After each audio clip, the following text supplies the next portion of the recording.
Większość osób zaczynających przygodę z akwarystyką wpada w pułapkę myślenia, że piękne akwarium wymaga inwestycji tysięcy złotych w sprzęt akwarystyczny. Trzeba kupić butlę wysokociśnieniową, jakąś wydajną filtrację, lampę, która będzie mocna i odpowiedniej barwie oraz nierzadko system sterujący tym wszystkim, jakiś komputer, który będzie dozował CO2 itd. Tutaj w tym odcinku musimy zadać sobie jedno pytanie. Co znaczy piękne akwarium? Słowo piękne to dość subiektywne słowo, które nierzadko dla każdego z nas oznacza co innego. Tymczasem w naszym pięknym hobby istnieją dwie równoległe drogi prowadzenia zbiornika, które różnią się nie tylko budżetem, ale przede wszystkim tempem zachodzących procesów biologicznych. Wybór między systemem low-tech i high-tech to nie tylko decyzja o tym, ile sprzętu schowasz do szafki, ale przede wszystkim określenie, czy chcesz być pasywnym obserwatorem natury, czy aktywnym inżynierem podwodnego ogrodu.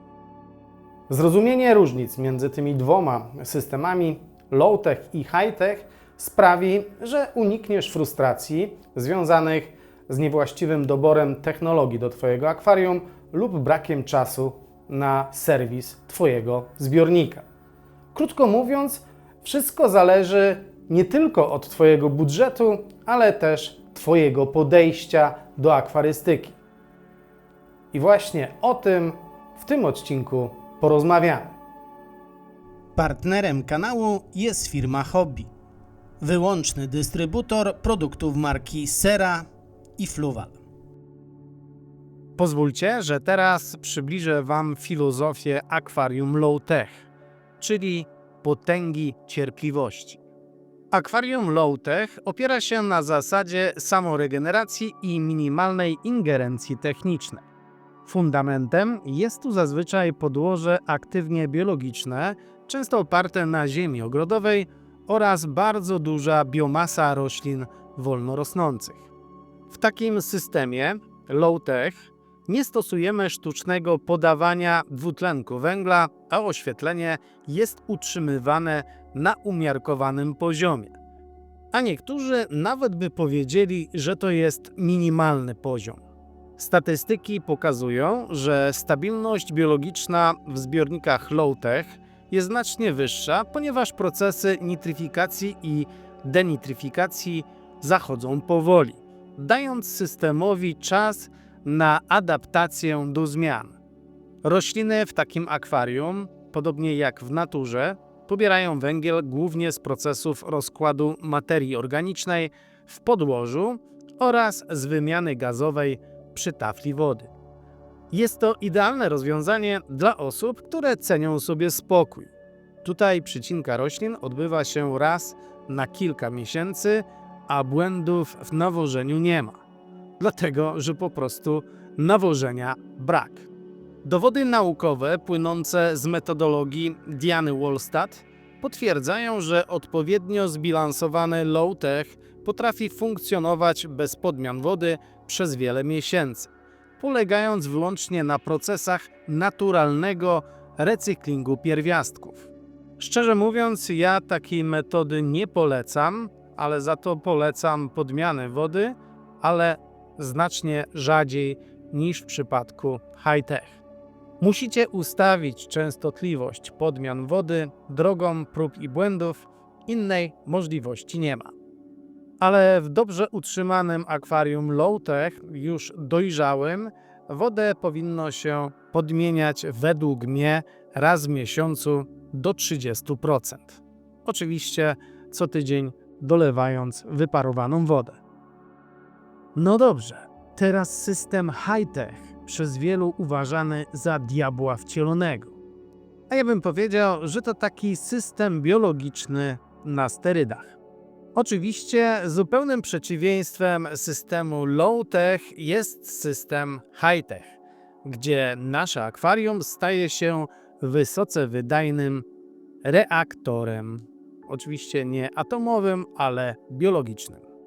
Tutaj głównym ogranicznikiem wzrostu przestaje być dostępność dwutlenku węgla, ponieważ podajemy go w formie gazowej bezpośredniej z butli wysokociśnieniowej. Silne oświetlenie, zazwyczaj LED, przekraczające często 50 lumenów na litr, wymusza na roślinach niesamowite tempo fotosyntezy. W takich warunkach metabolizm flory, czyli naszych roślin, przyspiesza nawet, uwaga, 10-krotnie w porównaniu do systemów naturalnych.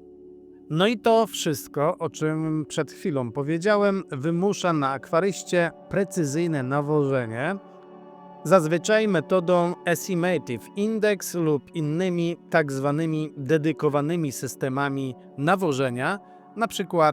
All-in-One. I teraz pewnie wielu z Was zastanawia się, dlaczego tak się dzieje. Ponieważ każda godzina niedoboru jakiegoś pierwiastka przy tak silnym oświetleniu i dozowaniu dwutlenkiem węgla natychmiast hamuje wzrost roślin i niestety otwiera drogę glonom.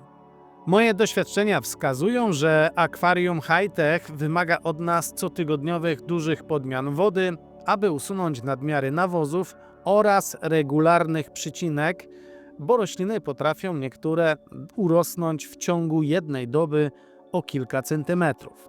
Dobrym przykładem jest to akwarium, które widzieliście na początku filmu, a które jeszcze w całości niestety nie mogę Wam pokazywać, dlatego że to jest akwarium konkursowe. W tym akwarium podmieniam co tydzień 50% objętości wody. Według mnie akwarystyka w stylu high-tech jest drogą dla pasjonatów aquascapingu, którzy chcą mieć pełną kontrolę nad kolorem i kształtem całej aranżacji, ale kosztem znacznie mniejszego marginesu błędu. Pozwólcie, że teraz pokuszę się na porównanie dwóch typów akwarystyki w sensie stabilności i ryzyka biologicznego. Zaczniemy od, według mnie, bardzo ważnej sprawy. Wybór między tymi systemami ma kluczowe znaczenie dla biologii ryb. W systemach low-tech woda jest zazwyczaj bardziej stabilna pod kątem pH i twardości, co sprzyja gatunkom delikatniejszym, które nie lubią gwałtownych skoków parametrów.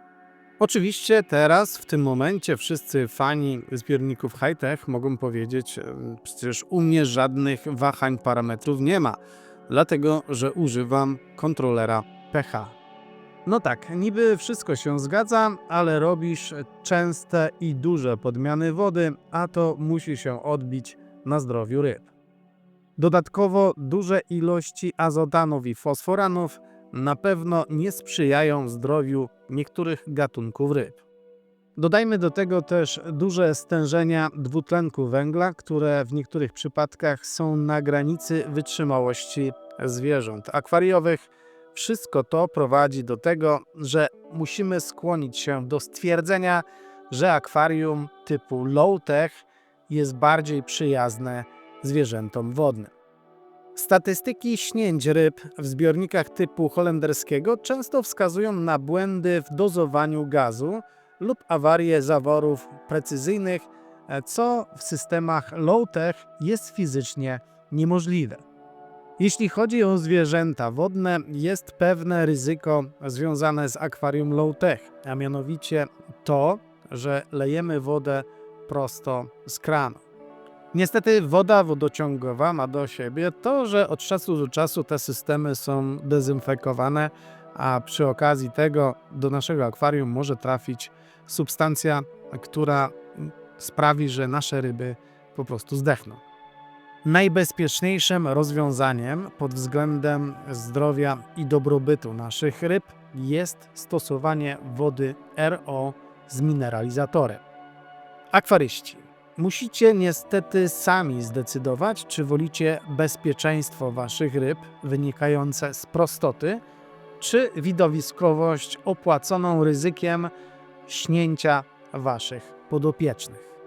Oczywiście teraz ktoś może powiedzieć albo napisać w komentarzu, do czego zachęcam, że odpowiednio prowadzone akwarium high-tech nie sprawia żadnych problemów rybom. Tak, zgadzam się, ale nie wszystkie ryby jednak w takim zbiorniku będziesz mogła trzymać.